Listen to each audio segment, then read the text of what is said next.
नमस्कार मित्रांनो, मी मौजे गंजेवाडी येथील श्री बाळासाहेब वाघ यांच्या शेतामध्ये आलो आहे.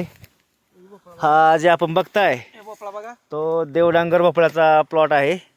साधारणतः 1.25 एकरच्या आसपासचं क्षेत्र आहे हे. आणि या ठिकाणी देवडांगर या भोपळ्याची लागवड केलेली आहे. शेतकरी आहेत श्री बाळासाहेब वाघ, मौजे गंजेवाडी, तालुका तुळजापूर, जिल्हा उस्मानाबाद, धाराशिव.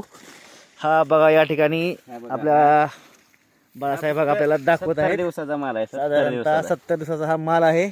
अवरेजली एक पीस हा साधारणतः 8 ते 10 या किलोच्या रेंजमध्ये आहे. आणि हे पहा, बघू शकता आपण, लागवड ही चांगली व्यवस्थित झालेली आहे. हे पहा आपल्याला सुरू असे दाखवत आहेत.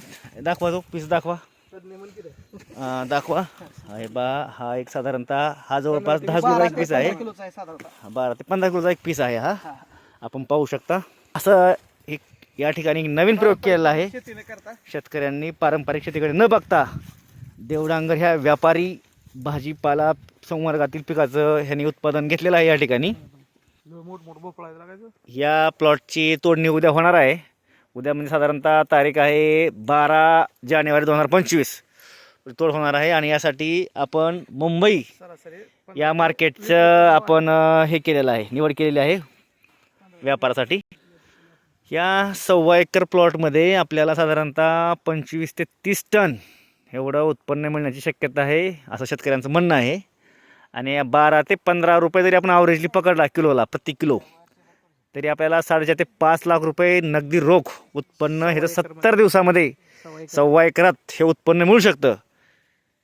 तरी आपण विचार करायला हरकत नाही अशा स्वरूपाच्या वेगळ्या प्रकारच्या शेतीचा.